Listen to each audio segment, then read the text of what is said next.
तो आदाब, नमस्कार, गुड आफ्टरनून। आप लोगों का एक बार फिर से स्वागत है मिस्ट्रीज स्टोरीज के ऊपर।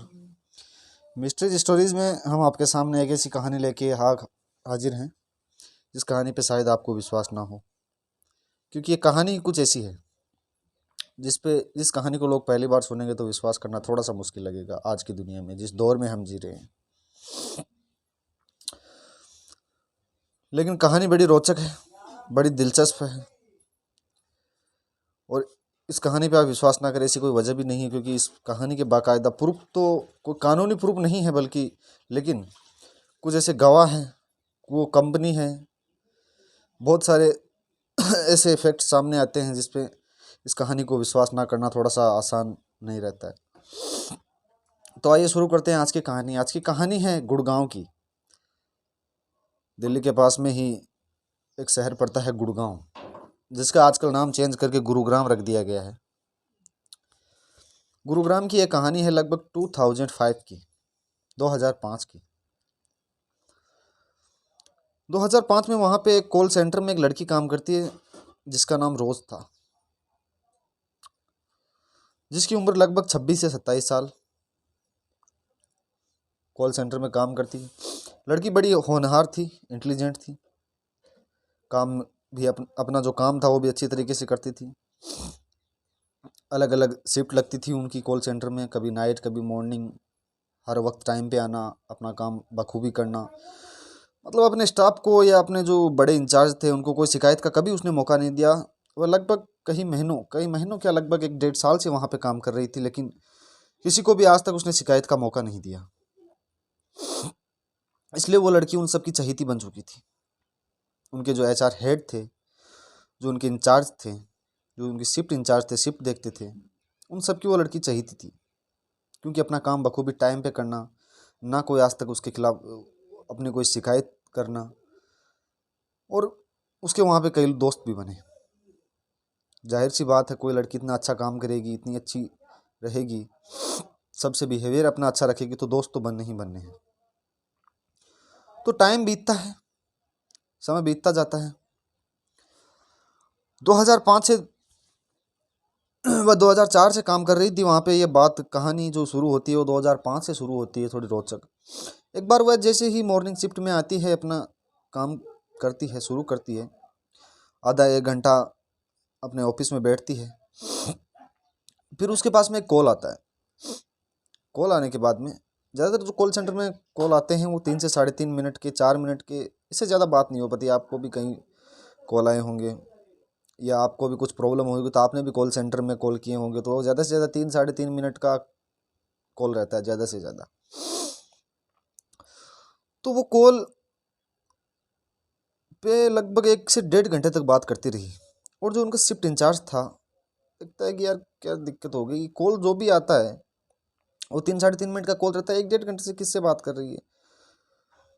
फिर उसने सोचा चलो कोई कस्टमर को कोई भारी प्रॉब्लम होगी, वो समझा रही होगी, बात आई गई हो गई। लेकिन कॉल जैसे ही कटा 1 से 1.5 घंटे के बाद में, वो उठ के तुरंत अपना सामान, अपना बैग वैग उठाया और अपना जो उसके साथी था उसको बोल के गई कि घर जा रही हूँ। वहाँ से निकल जाती है। निकलने के बाद में जो उनका शिफ्ट इंचार्ज था वो आता है कि यार अचानक से इतनी समझदार लड़की, इतनी होनहार लड़की काम छोड़ के आज तक नहीं गई, ऐसी क्या बात होगी जो अचानक से उठ के चली गई कि घर जा रही हूँ। तबीयत भी ठीक थी। फिर उसने पता लगाने के लिए जिस नंबर से कॉल आया हुआ था, उस कॉल को खंगाला जाता है, उसकी जांच पड़ताल की जाती है। लेकिन इत्तेफाक अजीब बात ये थी कि वो 1 घंटे से बात तो कर रही थी, लेकिन नंबर किसी का नहीं था उस फ़ोन पे। किससे बात कर रही थी ये पता लगाना मुश्किल, क्योंकि उस फ़ोन कॉल ना तो उस टाइम से, जिस टाइम से वो बात करनी शुरू हुई थी और जिस टाइम पे फ़ोन कटा, कोई कॉल नहीं था उस टाइम का आया हुआ। बहुत अच्छी तरीके से चेक किया, खंगाला गया पूरे कॉल सेंटर को, कहाँ से आया कहाँ से नहीं आया, लेकिन ऐसा कुछ नहीं मिला। तो बात बड़ी सबको हैरान करने वाली थी। 1 दिन बीतता है, 2 दिन बीतते हैं, लड़की रोज़ काम पे नहीं आती। तो ऑफिस वालों को चिंता होने लगती है कि ऐसा क्या हो गया। फ़ोन करते हैं तो फ़ोन बंद आता है उसका। उनको चिंता होती है लेकिन उस लड़की का कोई सुराग नहीं मिलता कि कहाँ गई कहाँ ना गई, अचानक उठ के गई कि घर जा रही हूँ। फिर अचानक उसके घर का जो एड्रेस लिखाया हुआ था वहीं गुरुग्राम का एड्रेस था। उस एड्रेस पे वो जाते हैं। अपने कुछ जो उस लड़की को कंपनी ने जो गाड़ी दे रखी थी, जो बाकायदा उसे ड्राइवर घर तक छोड़ के आता था, उस ड्राइवर को भी घर का पता था, उसने एड्रेस भी लिखा रखा था अपनी कंपनी में। तो ऑफिस से वो उस ड्राइवर को भेजते हैं, गाड़ी भेजते हैं, और जो एड्रेस उसने लिखवा रखा था उस एड्रेस पे गाड़ी जाती है। वो ड्राइवर जाता है और घर पे पूछताछ करता है जाके। जहाँ पे घर में इंटर होते जो लोग मिलते हैं उनको वो पूछते हैं कि रोज़ कहाँ है। तो घर वाले कहते हैं कौन रोज़, हम तो किसी ऐसी लड़की को नहीं जानते। ये सुनते ड्राइवर, अरे नहीं नहीं, एक ऐसी लड़की है, इस नाम की लड़की है, यहीं का, इसने कॉल सेंटर में अपनी ऑफिस में एड्रेस दे रखा है, वहीं इसी जगह पे मैं उसे रोज़ छोड़ के जाता हूँ। तो बोलता आपको गलतफहमी हुई होगी, या तो वो लड़की ने गलत एड्रेस दे रखा होगा, आप आजू बाजू में कहीं पे तलाशी कीजिए। उस पूरे मोहल्ले में वो उस लड़की की फ़ोटो दिखाते हैं, उसके बारे में जांच पूछताछ करते हैं कि भाई ये एड्रेस यहाँ का उसने एड्रेस दे रखा है, इस घर का ये घर नंबर दे रखा है, यहाँ पे हम उसको रोज़ छोड़ के जाते हैं, और वो 2-3 दिन से काम पे नहीं आ रही है। तो सारे लोग कहते हैं ना नहीं नहीं, हमने तो इस ऐसी लड़की को आज तक यहाँ पे नहीं देखा, और ना हम हमारे इस एरिया की लड़की कोई कॉल सेंटर में काम करती है। तो ये सुन के सारे लोग हैरान थे, सबके पैरों तले लगभग ज़मीन खिसक गई थी कि ऐसा कैसे हो सकता है कि हम इस लड़की को, जो ड्राइवर है वो इसी जगह पे रोज़ घर छोड़ के जाता था, और लगभग 1-1.5 साल से, यही नहीं एक आध दिन की बात है, लगभग 1 साल लगातार। टाइम बीतता जाता है, वक्त निकलता जाता है, लड़की का कुछ पता नहीं चलता। लेकिन धीरे धीरे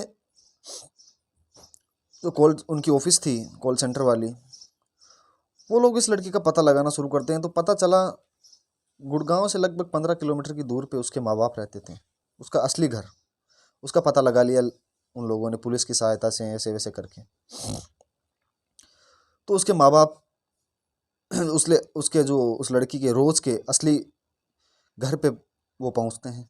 उसके माँ बाप से पूछताछ होती है कि ऐसी ऐसी लड़की है, रोज़ नाम की लड़की, कि इतने दिन से ऑफिस नहीं आ रही है, कहाँ है। माँ बाप पूछते हैं कब से काम कर रही है आपके साथ में। बोल रही है लगभग 1 से 1.5 साल हो चुका है हमारे साथ में काम कर रही है।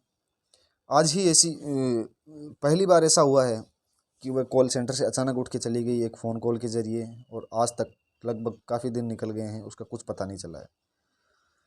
तो माँ बाप कहते हैं हाँ वो हमारी ही बेटी है। उन्होंने फ़ोटो वगैरह भी दिखाई, उसकी फ़ोटो उनके घर में भी लगी हुई थी, कॉल सेंटर वालों के पास भी फ़ोटो थी, तो उन्होंने भी फ़ोटो दिखाई कि हाँ ये लड़की है, रोज़ उसका नाम था।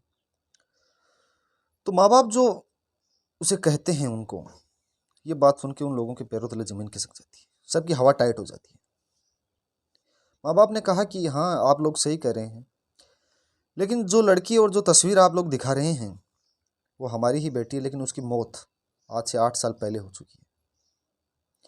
ये बात सुन के सबकी हवा निकल रही कि ऐसा कैसे हो सकता है। जिस लड़की की मौत आज से 8 साल पहले हो चुकी है, वो लड़की कैसे हमारे साथ में काफ़ी कुछ दिनों से ही गायब है, बल्कि लगभग पिछले 1 से 1.5 साल तक हमारे साथ लगातार काम कर रही है, हज़ारों फ़ोन कॉल अटेंड कर रही है, दोस्तों से साथ मिल रही है, ड्राइवर उसे घर छोड़ रहा है। ये सारी कहानी, तो हो सकता है उसकी कोई जुड़वा बहन हो, लेकिन नहीं, माँ बाप ने इसे भी नकार दिया कि नहीं, हमारी इकलौती बेटी थी, कोई उसकी जुड़वा बहन नहीं थी। तो उन्होंने पूछा कि हो सकता है वो घर से लापता हो गई हो, भाग गई हो। नहीं नहीं, हमारे सामने उसकी मौत हुई है, ऐसा हो ही नहीं सकता। उसके बाद में जैसे ही पता चलता है उनको कि वाकई में इस लड़की की मौत लगभग 8 साल पहले हो चुकी है, तो कैसे वो हमारे साथ में कॉल सेंटर में इतने दिन काम करती रही, ये बात धीरे धीरे पूरे गुड़गांव में फैलती है। लोगों में अफरा तफरी मचती है, भूत प्रेत आत्माएं ऐसी कहानियां सामने आती हैं। लेकिन ऑफिस वालों ने इस बात को धीरे धीरे दबा दिया कि हमारी कंपनी बंद हो जाएगी, कंपनी का नाम बदनाम हो जाएगा। ये बात दब गई, लेकिन कुछ लोगों को जो उसके साथ में काम करते थे कॉल सेंटर में, उन लोगों ने इस बात को बढ़ाया, आसपास के इलाके में फैलाया, दिल्ली, गुड़गांव, राजस्थान, जयपुर, कहीं जगहों पे ये बात कहानी फैली। लेकिन इसका कानूनी तौर पे कोई प्रूफ नहीं मिला। कि भाई वाकई में ऐसा हुआ था। लेकिन उन लोगों की ये मान्यता है कि वाकई में। लेकिन मज़े की बात ये थी कि जहाँ पे ये ऑफिस बनाया गया था वो कोई टाइम में एक कब्रिस्तान हुआ करता था, हज़ारों लोगों को वहाँ पे दफनाया गया था। तो कहा जाता है कि वो कॉल सेंटर एक भूतिया कॉल सेंटर भी था। वो ऑफिस आज भी चल रहा है उसी तरीके से, लेकिन ये जो कहानी है वो आज भी वहाँ पे जीवित है। ये कहानी इतनी मिस्टीरियस है, ये दुनिया की, हमारे इंडिया की सबसे मिस्टीरियस कहानियों में टॉप पे ये आएगी। तो ये थी आज की कहानी। कहानी आप लोगों को कैसी लगी कृपया कमेंट करके ज़रूर बताएं। धन्यवाद।